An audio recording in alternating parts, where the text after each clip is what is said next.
Hello, this is Charles Scoville, your Golden Harvest agronomist for your Focus Friday here on April the 19th, 2024. So this is season number 2, episode number 1. After a great reception of Focus Friday reports last year, we've decided to continue those again this year, each Friday throughout the growing season. And of course, that was the biggest question of when to get started this year, because the goal is all about having timely agronomic information that's based on real questions and observations from across Michigan over the past week. And so we try to do that all in about 10 minutes and keep you updated and keep you on the move. So let's get started. Even though we don't have any crop up yet, we do have some crop planted in the ground across the state. And I'm getting 2 primary questions this last week. The first of which is, when do I start planting? It is the question of April every year. And then the second question has been, what's my biggest concern going into the 2024 season? So we're going to take a few minutes, address both those questions here, and get you back on the road. So the first question, planting. Now, I did say there are some corn and soybeans out there planted, and for the most part, they're looking pretty good right now. But when I get to talking to folks about, do I plant? When do I start planting? There's basically about 5 questions that I want to talk about to help them make the decision for their own farm. And truly the first question is, what is your level of risk tolerance? I mean, we are in the ag industry. Farming is all about risk and managing risk. But truly there is greater risk for early as well as late planted fields out there. And so thinking about that level of risk tolerance on your own farm will determine whether you are or not really excited about getting some of that corn and soybeans in the ground early. The second question, though, is really a lot more serious about whether we truly have success with that early planting, and that is, what are your soil conditions? I've done for 26 years now, looked at soil temperatures and the magic number of 50 degrees and getting that to germinate and get rolling. But, the reality is I would much rather have the perfect soil conditions and be a little bit cold in that soil than to be warm and have a wet planting condition, put that seed into. So those soil conditions, we absolutely cannot mud that stuff in. Once we do that, we have created the gift that keeps on giving throughout the entire year, and that is the gift of compaction. And whether that's sidewall compaction, primarily we're worried about then, we get those roots narrowed up. They just never are able to get out of that trench to find the moisture nutrients they're going to need throughout the growing season. So we've got one chance to get it right in these fields. Pick the right conditions and make sure that soil is ready to go, not too wet and not creating that type of sidewall compaction out there. So number 3, what's the forecast? You got to look at that 5 to 7 day forecast. We want to see the temperatures on the rise. We want to see not a huge pounding rain here in the next couple of days. We realize that, that first drink of water is pretty important, 12 to 24 hours from soybeans to corn, getting that drink of water. We don't want to shock that seed.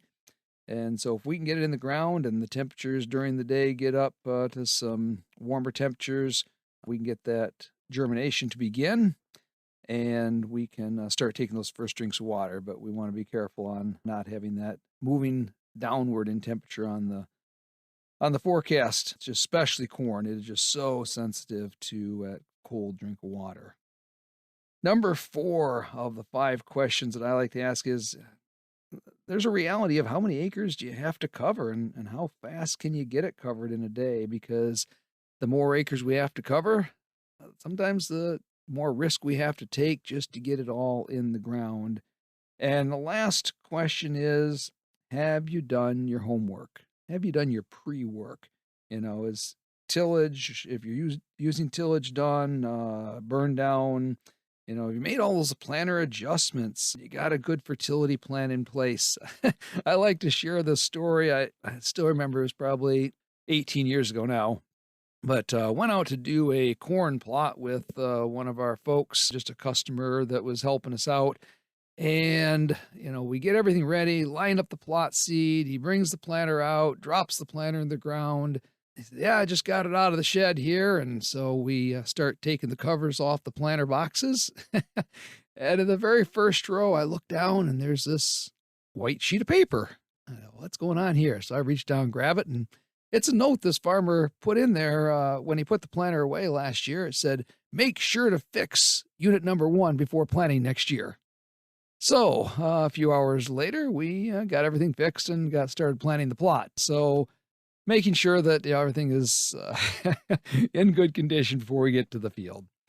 Beyond that, if we do choose to plant early, there's about 3 things that I really want to make sure we've got in mind. The first is planting depth. Whether it's corn or soybeans, in most soils, I want to see this corn 2+ inches in the ground. The reason for that is we want to have uniform temperature, we want to have uniform moisture, and at the end of the day, we're going for uniform emergence. And so it's also going to keep that from coming up a little bit too fast. We think about soybeans and we get those above ground too early. I've seen snow, I've seen frost into early May before, and so we're playing a little bit of a game there. But at the end of the day, check the planter depth as well. You may say you're putting it in 2 inches, and I've had many a farmer say, "Oh, I bought all this brand new equipment, and it's just the newest and greatest stuff here. I know it's right." And usually we're having that conversation when I'm out there on a service call because the seed's laying on top of the ground or not nearly as deep as they thought they had placed it. So number 2 is make sure you have some patience. It takes 100 to 120 growing degree day units for this stuff to emerge. And we're 50, 60 degrees. We're not picking up many heat units a day. So it's going to take more time in the ground. And so with that, we better make sure for both corn and beans, we've got a really good seed treatment on those early plantings just to ward off that disease and those insects that are going to have just more days to attack that early planted crop. And the third question about planting early is corn or beans? Which one do I plant first? And everything lately has been talking about soybeans first. But why is that? Because there is risk of those freezing off if they come above ground, and that's the growing point on those soybeans. But soybeans are a legume. They're built to handle cold. You think even about alfalfa as a legume, we plant that early. It's just they do well and they're not as finicky. On the corn side, by definition, corn is a warm season grass. A warm season grass. So, we could frost that corn off even up to V3, V4 stages, but corn is the type of crop that never wants a bad day. And so if we got to wait on one, corn certainly is the better because we can get it in and get it right back out of the ground with some warmer soils. That crop just continues to thrive. So, question number 2, though, that I've been getting, we talked about here is what is my biggest concern as we come into this 2024 planting and growing season?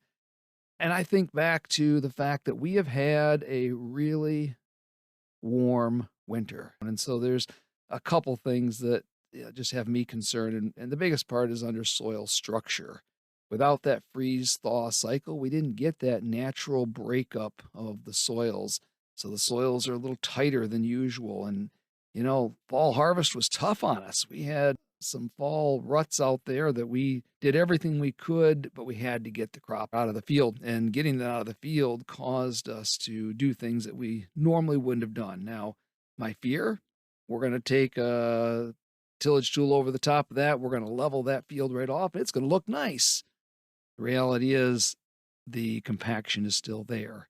When we go to pull up nutrients later in the season, we're going to see the remnants of that. And we just haven't had the soil conditions in many cases to get those ruts out of that soil. So be aware of that and try to manage through that. Also, when we do have a warmer winter, we got the greater potential of overwintering insects and possibly some disease. So I think of the early season grubs and seed corn maggots and wireworms. We're already getting reports of alfalfa weevil coming in from Indiana. And so if we're in the alfalfa world, we need to be scouting right now to look for those and get those treated. And certainly later on, we're going to see black cutworms moving from the south. We're going to see corn rootworm right here in our soils already where those eggs were laid last fall. And, the emergence of western bean cutworms later on in the season certainly can be one of those additional risks. So, as we're wrapping up here today, my thought is just we need to be vigilant this year. We really need to have a good scouting plan for those fields and then be willing to respond to what we find when we walk those fields. So, again, this is Charles Scoville, your Golden Harvest agronomist, with your first version of the 24 Focus Friday podcast. Have a great week.